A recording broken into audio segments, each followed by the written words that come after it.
Hi, investors. It's Nick here, Hi, it's Sarah. and today we are going to go through some very dry economic data and make it a little warmer, cuddlier, and more interesting.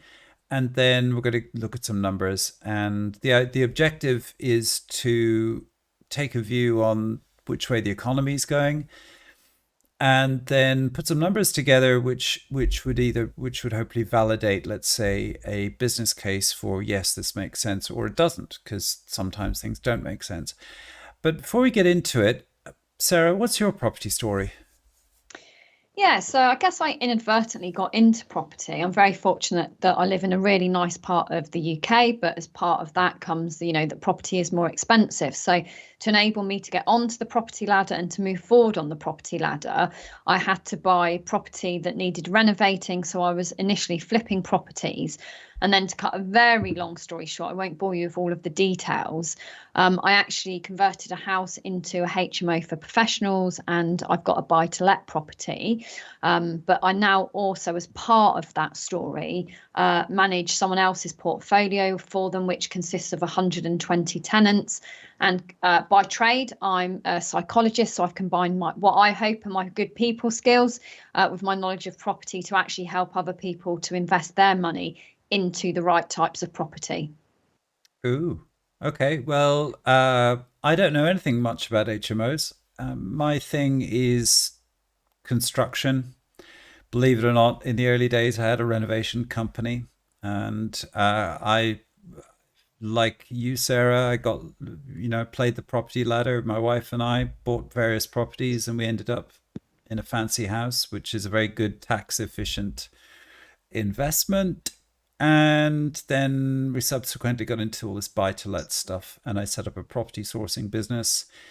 And we have lots, I think we've got about 400 uh, clients. We've got about, at any one time, I think we've got about 30 like really active people looking for stuff. We've got analysts, we've got tech, and all of that. And somewhere in between, when I was a road builder, or a kind of renovator guy, I was once a hod carrier, if you know what that is. But anyway, I got very into online marketing and data and all that kind of stuff. So today it's really all about using numbers and data and understanding it to interpret what's going on, whether it's a house or the economy or whatever, and then we kind of go from there.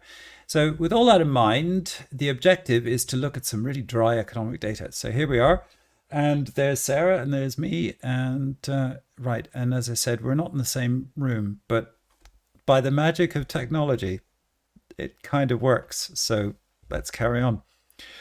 Okay, so here we have blue line, which represents house price change, and the black line represents the actual house price index over time. And this big old dip represents 2008. And so a lot of what I've been doing for forecasting is kind of looking back in time and looking at what the last cycle did and so on. So that's that. And the reason these blue lines are good is because they give you a sense of where the changes happened and where there's fluctuation. Because if you look at the black line, it's just all a bit flat and there's not much to see. But the blue line says, well, there was a lot of house price growth here, and you can see it kind of tickled up here and so on. This is the crash that people talk about. Do you were you were you a stakeholder in the crash, I Sarah? certainly was. Yeah, I certainly was. Yes. Okay, what Um, happened to you? yeah, I think I had a reasonably good experience in terms of one, just by fortune, like I alluded to earlier, where I live, house prices tend to more stabilize rather than significantly drop in value.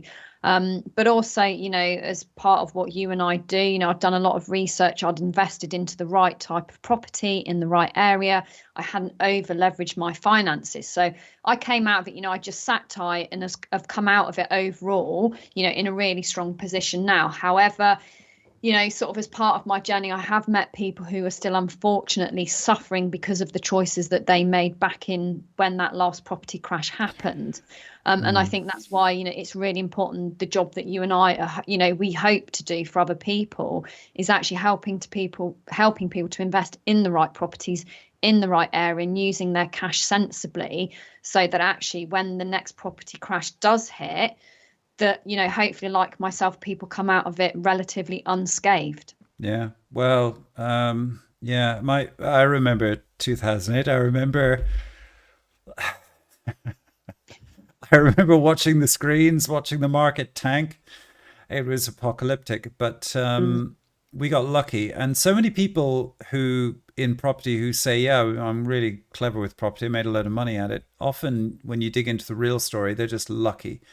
We were lucky, and we had a very nice house in a place called Chiswick in West London, mm, and it was a gut out job, so it was probate, back to bricks, big old renovation. Even the floorboards came out, and then we got lucky because in London the market went up after the crash significantly. We got lucky, and then we got lucky because we played our cards right, did a new build.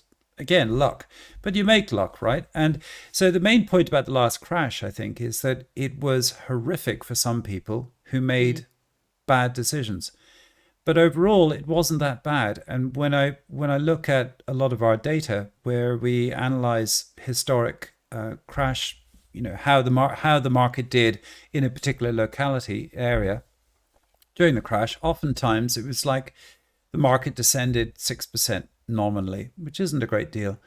And there's awful lot of kind of let's say under the bonnet mechanics with banking and with borrowing and that kind of stuff, where you got to remember that your borrowing is based on nominal rates. It's the cost of borrowing is based on the interest that you pay, but if your interest rates remain static and the property goes down in value, well, you got to sit it out. But actually, say a 6% decline in the nominal property price isn't that much of a deal. It's annoying, but it's not going to be the end of the world, assuming you've got a sensible loan to value of 75%. Anyway, right, I digress. So here we have an interesting indicator, which is the the price to rent ratio. So in other words, it's an affordability indicator. And one of the big problems in this country right now is affordability is declining. And we can see here that prices are creeping up because of a lack of demand, which we'll see. And we're not going to go into too many charts because actually we want to get into Sarah's opinion on the future and why she thinks it's going to be the way it is. But the main story in this country so far, I think, is declining affordability. So creeping interest rates or interest rates creeping up. So here we go, interest rates. And they've been low for a long time. And the economy, so my thesis is that the economy has adjusted to low interest rates. And if the government wants to completely destroy the economy, they'll let the Bank of England raise interest rates to 4%. And you may as well just press a button saying nuke this country because that's what'll happen.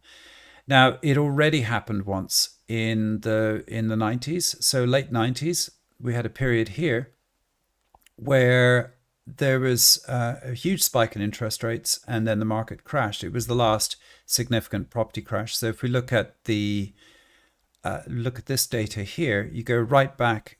It doesn't look like much, but you're probably too young to remember, Sarah, but it was like people being thrown out in the street. Not quite as dramatic, but repossessions were a massive issue, and it was really catastrophic for a lot of people. Interest rates went up to about 15%, base interest rates.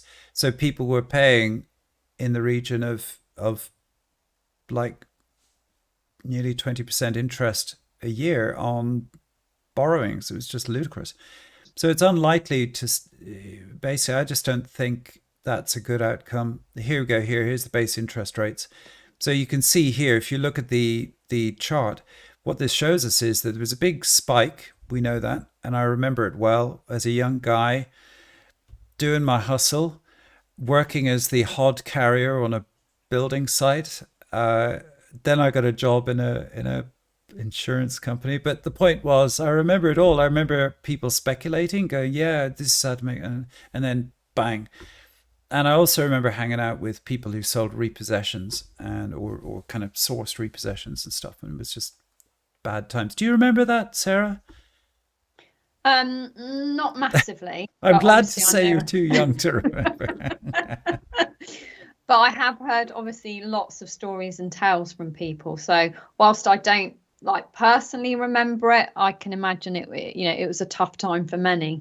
It was horrific. But what happened was that finally interest rates subsided and the market settled down, and there was a lot of value back then. I remember in 1992, I had no money, but I remember my friend saying to my buddy who had money, I'm saying, dude, just buy, buy, because it's going to be great. And it was actually the beginning of this huge rise in property price inflation, leading all the way up to 2005. Well, not 2000. So if we look at the chart again, the index, we can see here there was this huge rise all the way up to 2008. And right, you remember the 2008 crash, obviously. Yes. So what were you doing when that happened, and what Trying what to. what war stories have you got? Yeah, well, I mean, I think that was around, I'm just trying to make sure that I'm getting my timeline correct. September, October 2008. Yeah, so that was around, I mean, it was a year or so, a couple of years beforehand that I'd actually purchased my first property. And it would have been obviously when the prices were inclining before obviously the crash was going to happen. Mm, And actually, from my own experience, I had a lot of people telling me at the time, well, don't buy now because the property market's going to crash. But actually, although the prices were steep, if I hadn't have got on the property ladder at that point, I don't think I'd have ever been able to get onto the property ladder. And okay, people might argue, well, you would have done when the crash happened, mm. but it was back when actually I got my first mortgage through HSBC, and they were at the time. It sounds crazy now. They were giving out 100% mortgages. Wow. So my first mortgage was 100% mortgage because, I was relatively new out of university. I didn't have any savings. So actually, if I hadn't, although, around that time, if I hadn't have purchased as it was peaking, I don't believe I would have still struggled to get onto the property ladder because once the crash happened, they withdrew all of this excess lending because they knew what the consequences were. So I think I kind of, as such, got my feet under the table before the crash happened. And whilst there were relatively good, if we can say that, interest rates. Yeah, you see, this is a story, this is a consistent theme. So, like you, like many other people, I assume you bought sensibly, you didn't get nuked, and you had a bit of a dip in your property value, but you just kind of put up with it and just Yeah. stuck it out for a while. And this is what happened. So, a lot of people get this idea that when the crash came, it was just devastation, but in reality it wasn't that bad for an awful lot of people. It was the edge cases, the people who bought in Liverpool Docklands, for example, or in Blackpool or Tyneside, areas which are economically fragile. They got nuked, a lot of them, and it was a very long, arduous recovery. So anyway, after the crash, interest rates dropped, and then we've had since 2008, what, 12, 14 years of effectively very low interest rates. And of course, if you were lucky enough to have bought a property before the crash, then over time that property became very, very affordable. And here we have long-term interest rates, and one of the things, this is base interest rates. We talked about this earlier, but a lot of people talk about the 70s and they go, well, this is going to be like the 70s, isn't it? Well, not really. And the reason being government debt, and we'll talk about that in a minute. So, so the next thing I just want to talk about is property cycles. So cycles happen, and neither of us are old enough to remember 1845, but I've got some data here going back to then, and each era represents a cycle. So this is affordability, house prices over wages, and you can see there are cycles. And the upshot is there are lots of cycles, and they happen, and there will be another cycle because it's happened 9 times before. in the last 170 years. So it's a thing. I don't know where the crash will come, why it'll come, but it will. And that's what we're going to look for. So there are certain indicators that are very important to look at. And I'm just going to pause my screen. I'm going to get another tab open. Okay, I'm back by the magic of technology, and I've dug out this web page, which is a page I constantly refer to. Now, this is the crash, the 2008 crash in real terms, and you can see a bit of a dip, long flat line. What really gets people is not so much the property price declining, but the fact that the market goes sideways for so long, and then you end up with inflation doing its thing, but the property price stays the same, and then relative to inflation, the value of the property declines because, but it's not that straightforward because the property, uh, when you think about the debt on a property, the value of the debt is relative to the value of the property. So everything just goes sideways. And so what happened for Sarah and me was our debt went sideways relative to the value of the property, which wasn't great. And then there was a recovery, and then our assets went up in value relative to our debts, and we became progressively happier, roughly speaking. But I want to just dig out an important chart, which is this one here. So this one I refer to a lot, and it's interest rates and time. So what happened? One of the things that people kind of forget is that things happen repeatedly, but not necessarily in our lifetimes. And what happened in the 40s was low interest rates. So the green line represents the interest rate and red represents inflation. And you would say normally, well, if it's the 1970s all over again, expect massively high interest rates. But the reality was that we had we had a 20-year period roughly of low interest rates and bouts of very high inflation. So how does that work? Well, it's all to do with government debt. And this debt was huge for the UK. And now we're creeping up to over 100% of GDP government debt, plus massive private debt, debt on mortgages and stuff. If the government had raised interest rates to the normal 4.5-5% for that 20-year period around 1940 to 1955, well, they would have destroyed the economy, and that wouldn't have been a very good idea. So what they decided to do was let inflation do its wonderful magic. And over the years, inflation just accumulated. So I think from 1940, I think it was roughly, through to 1953, thereabouts, average inflation was somewhere around 6%, 4 to 6%. I can't remember the exact numbers. I do have them around somewhere. But it gradually declined. But the point was that if you have cumulative inflation for that period, then you end up eroding the value of debt, which is a thing. So that's the real thesis behind this. Now, I want to go back to another tab, and we're going to, oops, I've got to, these are all the charts. We're not going to go into all of this, but we have one more chart, and then we're going to have a talk about this, and then we're going to do some numbers and just talk about the future. So here we are here. Right, this chart is probably my favorite ever chart. It is, there are two charts that are very interesting actually. This one and one on mortgage offers.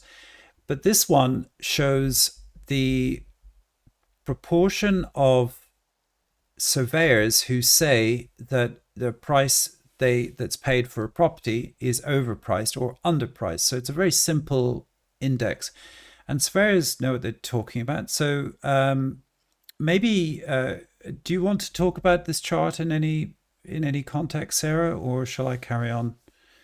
No, I'm quite happy for you to carry on. I'm sure that Okay. I won't have anything more to add than what you're going to deliver. You're very sweet. Thank you. All right. Well, the red lines represent drops in the market. But the reason this chart is beautiful is because actually it doesn't represent drops in the market. It represents surveyors predicting drops in the market. So each red line repeatedly shows that when the surveyors get unhappy and they say, no, this isn't good, the market follows because surveyors know what they're doing. They're on the front line all the time. And this chart is available to you and it's updated every month. So we can see here that that they're getting a bit. It's we don't know yet. Is the answer to this one. We don't know where it's going. But the last time they predicted something reasonably serious, a reasonably serious decline, then they got it right. So what I'm interested in is not so much minor swings because that doesn't tell me an awful lot. What I really want to see is a big swing, like where surveyors are going, this is really bad, this is awful. And then if we know it, then we know that this is for sure a bad situation. And so, apart from that, there are other indicators you can look at, like inflation rates. Generally speaking, when inflation is down, property is up. So it's a kind of inverse thing. But and so generally, you can say that yeah, price the property's probably not going to do so great in the future because high inflation and low consumer confidence, and also low sentiment. And there is one other one that I want to get, which is now money supply is interesting, but that's an aside. I don't want to go into that too much. Bankruptcies up, stock market down. It's all fairly awful, really. But there is one which is net lending to individuals. Now, this is kind of interesting because in theory, it says if there's a restriction in lending, then there's a problem. And you can see here in the crash. But the catch is it's kind of a retrospective index, and that's why I don't pay so much attention to it. Same with mortgage approvals. It's it's it is predictive to some degree, and I haven't prioritized this as much as I would like. But what seems to be happening with mortgage approvals is that it's kind of gone back to an average. So we've had this weird up down because of COVID, and now it's kind of gone back to level. Uh, so Sarah, just talking about this, then, what's your view? Because I know you saw my long form video and you pay attention to the financial press and you're pretty literate with your financial stuff. So what do you think's going on? Yeah, I mean, it's an interesting time, isn't it? And I think there's certainly, from what I'm hearing and reading, in terms of the banks and lending, that they are starting to make lending easier because obviously banks make their money by, lending people money. If there's less people currently, and it's not significant, but there's slightly less people coming to the market in terms of wanting mortgages. For example, I think is it Halifax that have just announced that they're going to lend up to 95% on new builds, which they've never done before. Obviously, we've got some incentives for first-time buyers. So I think there's indications there that we have got market movement negatively, which is why actually is it because the banks are starting, is that why they're starting to make lending slightly more easier? In addition to that, we know that for owner occupiers, Bank of England have just got rid of the affordability calculations on mortgages. So actually, is this a sign that banks themselves are getting, I don't want to use the word nervous because I don't think banks necessarily get nervous, but is this as well sort of the stars aligning that we are kind of heading that way for a property crash, because we know that historically banks have made lending easier just before we hit property crashes. I don't know if Yeah, you've got to add to that, really. I do kind of. So I what tends to happen when you analyze previous crashes is that you have periods of low affordability. In fact, let me show you a screen. So I'm going to share my screen again, and it's this chart here. So what seems to tend to happen, this is going back to 83, is that when people are when the crash is kind of getting hot, everything's getting hot, and affordability declines, people can sustain it for so long, and then the plug is pulled. And one of the things that's super interesting about what you said is because I don't really follow owner occupier markets, Mm. not really. I'm buy to let I pay attention to, But overall, we can see that affordability is declining. So we know that. And this chart, if it was up to date, it would be somewhere around here. So we'd be entering in that phase where it's just stuff is expensive. And we know that there's a lot of, or been a lot of money supply excess. So if I show you this chart here, it's rather small, but in the corner here, you can see big pump of cash. And basically, economic theory says the more money you dump into an economy, the more inflation you get. That's it. It's that's fundamentally it. And so the government are trying to soak up this extra money, and what they're afraid of is uncontrolled inflation. So they're trying to suppress demand, and it's called demand destruction, as you may guess. And if they can do that, then inflation, the inflation monster recedes, and off they go. But the government needs inflation to erode debt. And so you touch on something super interesting, Sarah, which is on one hand, you're saying, on one hand, we hear higher interest rates, but you're telling me that the banks are actually relaxing lending. Yeah, yeah, definitely. There's Yeah, certainly a few, policy changes that are going to make lending easier for certain brackets of people. yeah. You see, there's a whole government thrust here as well to make owner occupier or make house owning more accessible. But a lot of it's just talk because there's so little supply. There's about half the property supply that there was back in 2008, for example. So what does this mean? It means house prices go up. Even though you might think they go down, they go up. And I know this from my day to day when I'm dealing with estate agents. Just the market's softened, but it hasn't cooled. It's it's still really competitive for the good property, but the compromised property, it's a bit softer, and you got more of a chance to buy it cheaper. But when we look at property markets, remember, of course, that only 3% of a market gets sold each year, so on average. So 3% of properties get sold in an area. And that 3% then kind of marks the price for everything else. So everyone goes, well, there's house price appreciation here, therefore my house must be worth more. And the surveyors go, well, yes, but they're working off very limited numbers of sales to set a market, as it were. So overall, uh, I think my view is that we've got another couple of years of this, and then there'll be a black swan event, and there'll be a big old crash. We won't know where it came from. Why? Because by law of crashes, they are usually what's known as black swan events. In other words, it's just a random thing that happens, catches everyone out, and then people lose a load of money. So then, okay, if you were to go forward 5 years or 10 years or whatever, what's your longer term prediction on how this is all going to play out, Sarah? Well, at the risk of sounding boring, Oh, please I, do.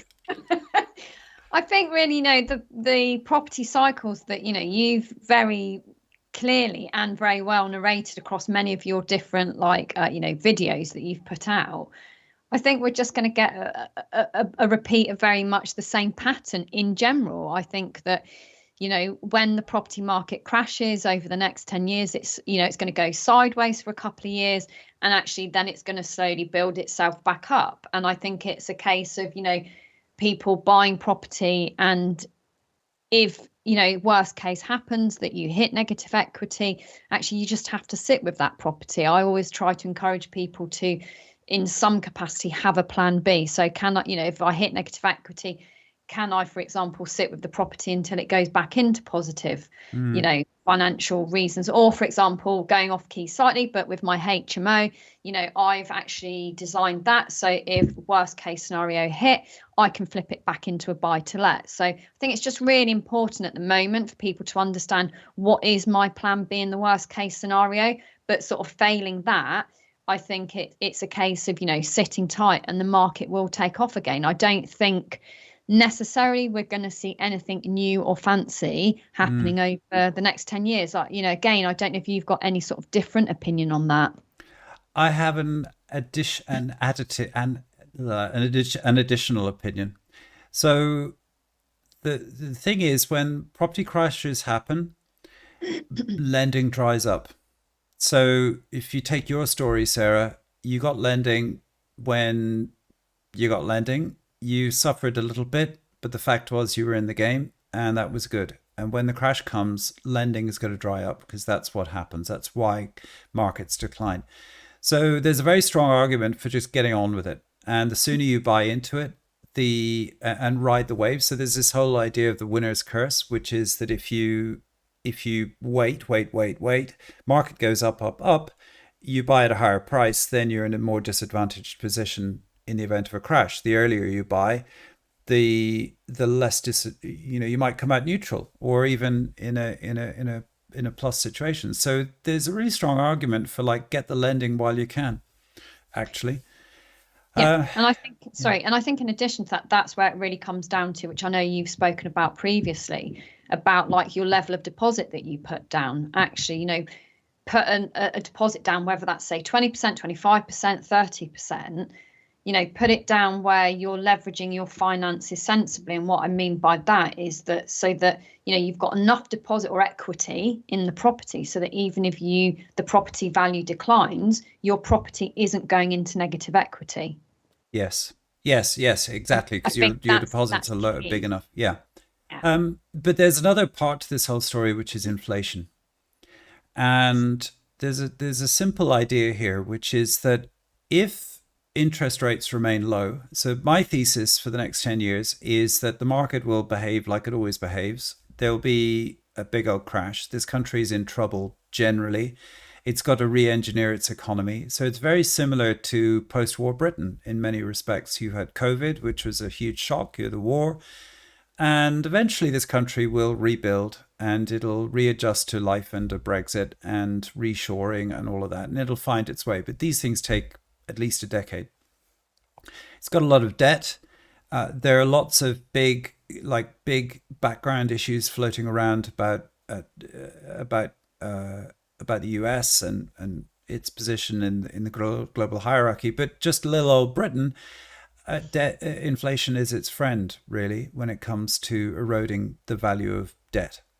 So, my thesis is that we're in for high inflation on average 4 to 6%. Average, say, over a 10-year period, probably more like 4% total. But if you compound 4% average inflation over a 10-year period, that will erode the value of everything by 45-50%. There is a proper calculation you can do. So imagine you've got a debt of 100,000 today. Then in theory, excluding interest rates, that debt in today's money will be worth £50,000 because I can buy £100,000 of stuff today. And in 10 years, that £100,000 will buy me the equivalent £50,000 of stuff in today's money. So the big thing I think is going to happen is we're just going to get grinding inflation. Everyone's going to get poorer. But those people who have debt on fixed interest, who are de-risked with interest rate hikes, are in an incredibly good position. And I've done some calculations to that effect. So, which we might talk about in a minute. But that's what I see. I see inflation making everyone poorer, and asset owners will come out of this really well. The other thing to remember is that if you're in buy to let, there are two things actually. A, if you're an owner occupier with debt, great, because the property you live in is an incredibly effective, tax efficient thing. Um, and if the value of the debt goes down relative to your wages, which you'll generally keep in line with inflation, then you're looking great. Actually, in 10 years' time, you just literally let inflation magic away half the value of your debt. So you're in a great position. Uh, but it doesn't necessarily mean that the house price, that the house you live in, will go up twice in value, but the cost of debt relative to your income will go down. So that's great. So you're in a nice position. And the same applies to being a buy to let owner. That property, which you'll keep for a very long time, I suppose, will the rent will go up, expenses will go up, but actually debt, if you do it right, debt will stay the same and the value of that debt will decline relative to rent. Therefore, you make progressively more and more money over time, which is beautiful. And then towards the end of the cycle, the market goes up, your property gets increased in value again, you can refinance and take some of that debt out and employ it and do what you like with it because it's debt, it doesn't get taxed. And it starts all over again, but this time it's your kids enjoying the money as opposed to you. So, these are long time cycles. Any thought, Sarah, what are your thoughts on any of this? Yeah, no, I don't, to be honest, I don't think I've got anything to add to that. I'm in agreement with exactly how you've explained it. Oh, you're very flattering. Only this time. Flattery gets you everywhere. So, all Exactly. right. Well, let's try something here, if I may. And I'm going to have a go at sharing a different thing. We're going to look at some numbers and just talk about that. So I'm going to just pause. Okay, we're back by the magic of technology. Now I'm going to go to the main screen and we've got some numbers here. Now, just in the interlude, I was talking with Sarah about like, okay, Sarah, what do you want to talk about? And she says psychology. And actually, it's a very important topic because one thing is one thing is going looking at the numbers and the other is believing, and also you get the psychology of buying and how people do stupid things in market crashes and they lose their minds, and that's an important thing. So I think what we'll do is go through a few numbers, just look at some scenarios, not dwell upon this too long because it gets really boring, and then we'll wrap up and just talk about mindset and how to think about all of this, and how you can be in the best frame of mind for the future, because the future is always uncertain, but we can talk about that. All right, now the way this model works is that we have inflation over time, and imagine we've got Northwest, so there it is, good old Northwest, love the place, great for buying property. And the idea is that we have a lot of inflation at the beginning, then it starts to tail off. And I've got an inflation forecast, and we've got an LTV here, 75%. And I assume that for lending, it's going to be somewhere around 3.2%. Now, there's a very simple way to work out what the 10-year view looks like.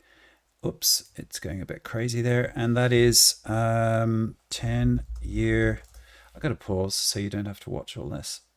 Okay, so we're looking at money facts here. I like this site because it's helpful. Mm. All right, so here we've got a 10-year fixed at 3.558. So it's gone up a little bit recently, but I'm just going to show you 2-year and 2-year. There you go, 2-year, and it's 3.39. 5-year, 3.10. Wow, okay, interesting. 10-year, 3.58. So let's just do that 2-year again. 3.58, 3.39, not much difference. So when you look at what people who have money in the game say, they say interest rates are going to remain fairly stable in the long term.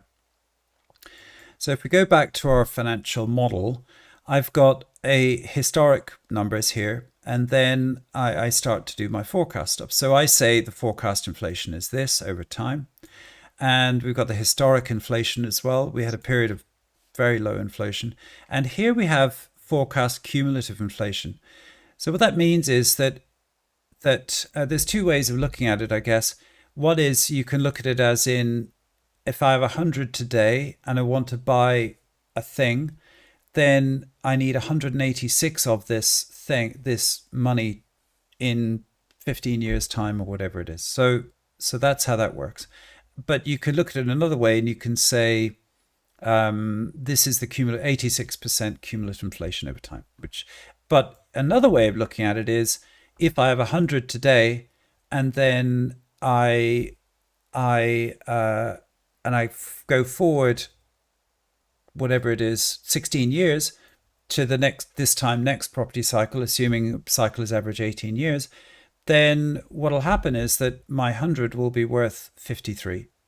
So if I just sit there with the £100 in my bank account, earning no interest to speak of, it's worth half, which isn't great.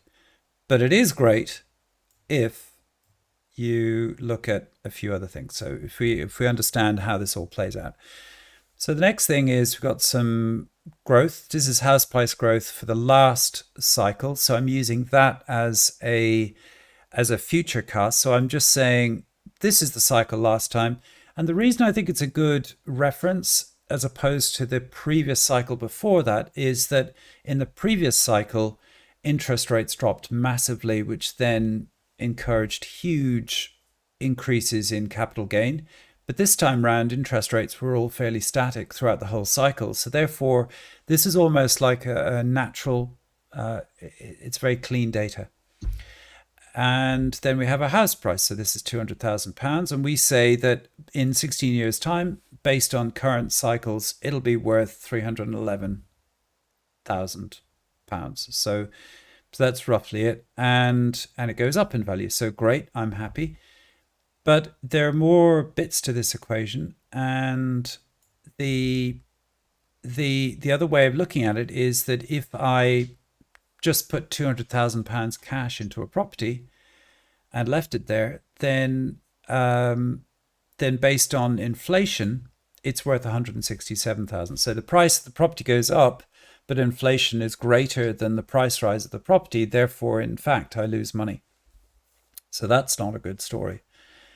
And then if we look at, you buy it with finance, you pay 72 grand, but you know in 16 years time that 72,000 you locked up as your deposit and with all your fees and stuff to buy the £200,000 house, that's worth 38. So you've lost £28,000 in real terms.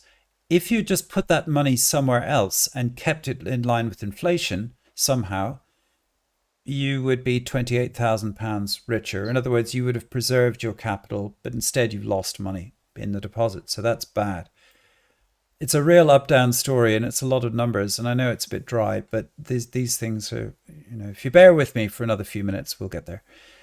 Okay, so the next thing to look at is the net cash return. So I got a buy to let. It's making me money. I'm paying my interest. I got all my figures here, all the variables. And what I find is that over time, it in nominal terms, because rent goes up in line with inflation, but my interest rates are fixed, I assume, and let's assume that for the purposes of this exercise, then I actually make loads of money. But I have to adjust it for inflation, and I still make loads of money. I'm making more money, £700 in real more. I'm making £700 more in real terms in 15 years' time per year than I did at the beginning of all of this. So that's good. I'm actually making more money because of inflation, because rents go up and interest rates remain fairly static. Why do I know this? Because we just looked at the 10-year forecast, and that's what they think as well. All right, the next thing is the ROI, and we got all of that. And broadly, ROI goes up, as you'd expect. And the thing I really want to talk about, though, the real value thing here is, what about the debt? Well, on day one, if you work, there are two ways of looking at it. One is debt erosion, i.e. the value of debt relative to inflation, and the other is the value of debt relative to the price of the property. And essentially, if you have house price inflation, then the value of the debt goes down by a third. So in other words, the property is worth a third more, but the debt that you have is therefore worth, in today's money, 96 grand. So if you could just magic yourself forward 16 years, then that 150,000 in today's money is worth 96 in today's money. Does that make sense, Sarah? Are you with me? If you've got any questions, please ask, because if you're thinking, how does that work, then somebody watching this will have the same. No, it makes sense so far. Okay. Again, flattery gets you everywhere. So, all right. So that's one way of looking at it. So relative to the price of the property. And really, that is the best way of looking at it, because the building you own is the asset you have, and that's what you. But the other way of looking at it is, if you're an owner occupier and you've got a mortgage or whatever, then really everything comes down to your wages, the debt relative to your wages, because that's how easily you can pay the mortgage down, or you can pay the mortgage full stop, the bills. So here, what we see is that debt drops right down from £150,000, assuming prolonged inflation, which I do assume, based on historic precedents. Now, I don't know exactly how it's going to play out, so we might change some variables here. But let's say anyway. The short of it is, 2/3 of the debt gets wiped out over a 15, 16-year period, and this is why people who took a mortgage a long time ago, who keep just chugging along, inflation helps them, and the mortgage is tiny, and they're happy. So that's how this works. And that's how you make real wealth for yourself in this future of high inflation, low interest rates. It's debt erosion, and it's rising house prices in line with inflation. But it's likely prices won't go up with inflation, because if you have that, because prices have to become affordable again. And they do that by debt becoming less expensive, relatively speaking. So we go into prolonged period, 3, 4 years of high prices, relatively speaking. They'll drop because cycles exist. They have for 170 years. It will happen again. So that's why I'm very confident about this thesis about there will be a crash, there will be a cycle, it'll come back to where it was, and life will carry on. So in summary, then what there's more to it, because then you've got the cash. So then you're into ROI stuff. I think I might just bore everyone to death, and I might do like a solo long form one on this. But the short of it is that if you look at the, I'm just getting the ROI numbers, because I think well, let's try this. So I'm just going to pause. All right, I had a moment to think. Sometimes we need to do these things. And the way this works is that over time, the value of your property goes up because it's likely to do so. And then because your debt is fixed, you can refinance at some point. So you make your money in two ways as a buy-to-let investor. You make it out of cash income, but also you could refinance. You could pull the plug and take the money out. And based on the previous cycle, this shows how much you could refinance. So this is today, roughly speaking, and then you have a property crash. And then you have the dip, and you come out and all of that. And the way refinancing works is you can refinance up to, say, 75%. I think the typical, is that right, Sarah? 75% LTV would be your typical refinancing percentage, I think. Depends on the Yeah. lender, but I think it's 75. So I've assumed that. And what it means is that as the price of the property goes up, you can take some out of it. So each year, this year, for example, the market's gone a bit nuts, and therefore, let's say you bought, and you could, in theory, at the end of it, you could refinance and get 17 grand out of it. So your ROI that year is 23%. Nice. Just out of the refinancing. But there's ROI with rent and refinance, and that's 27%. So the ROI numbers get a bit unbelievable, actually. So the way I like to look at it is I like to do it cumulatively and just say, okay, in aggregate, what's the average ROI? And the answer is, out of refinancing, because of capital appreciation on the property, your ROI is like 5%, whatever. So if you pull the plug, then all this money stops because you're maxed out again. And in theory, here we have a cumulative gain on the value of the property in terms of refinancing. And in theory, in 8 years' time, you could just take out 83 grand out of it. Now, and that's how that works. And then if there is a calculation I've done, which is based on purchasing power. So that's right. So in all these years to come, I don't know if you can see it. Oops. Yeah, in many years to come, that it's 36 grand in real terms, basically. So that's great. So your ROI is actually very healthy. It would be an average, say, once everything settles down, your ROI, just looking at this, would be 5.4%, which I think is a decent return. But if you add in the net the cash return, you're up to about 10%, average 10%. So So it's a good outlook, actually. It all kind of works, assuming the base case model, which is low interest rates, fixed interest rates, and high inflation. Inflation is your friend because, as I say, rent goes up in line with inflation because rent is money earned, and therefore it's just kind of cost of living cost. And cost of living tends to increase in line with inflation. So that's how that works. So there's quite a lot of stuff there. I'll just go back to the chat screen. Okay, I've done a lot of talking. What are your thoughts, Sarah? Yeah, I mean, we all know, well, I hope that, sort of the audience here that we're talking to, we all understand that property is a good investment.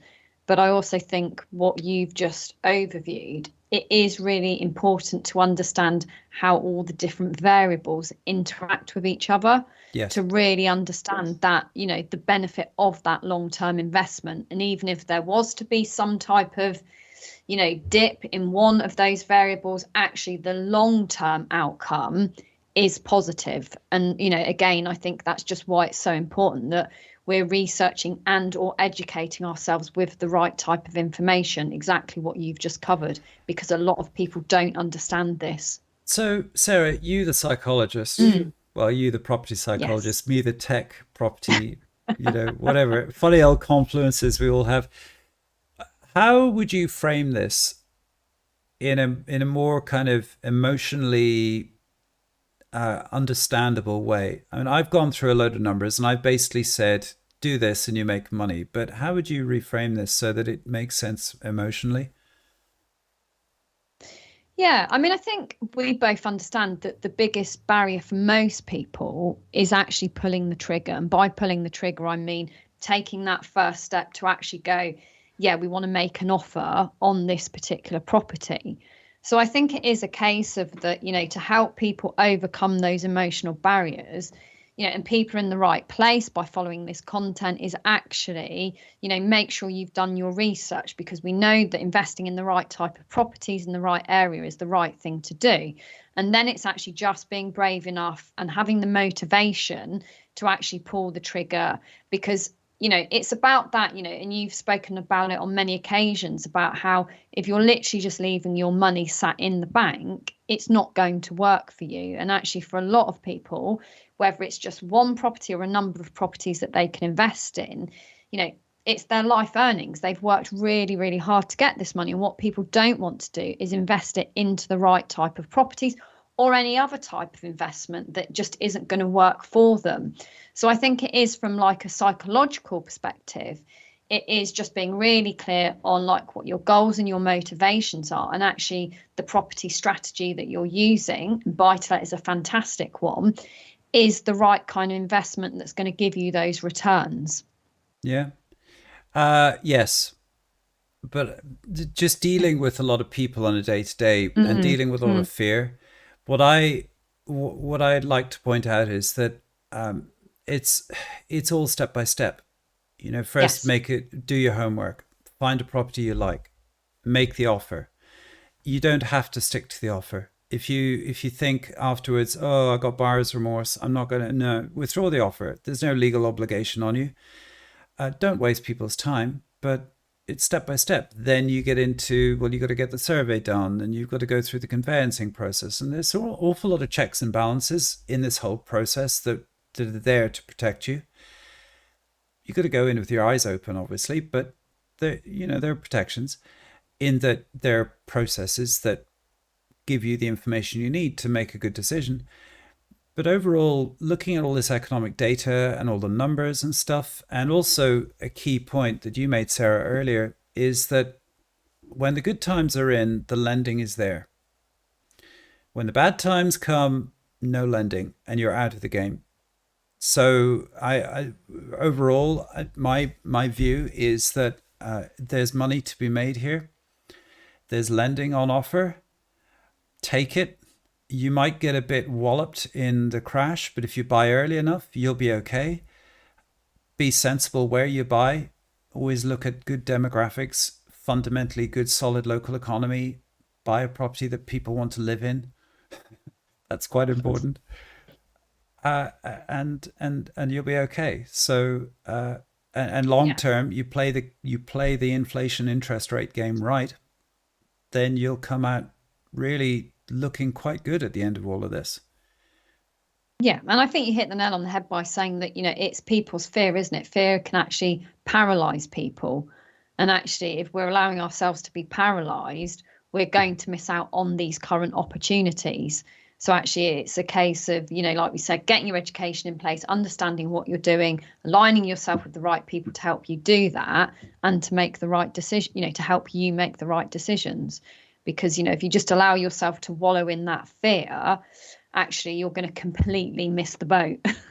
Exactly. And isn't there a thing in psychology where people who are like themselves, or people like people who kind of see the world like them? So if one's feeling a bit nervous, then one goes and seeks other information sources that say, "Oh, it's all doom and gloom, and then we're all doomed." Isn't that a thing? I heard about this somewhere.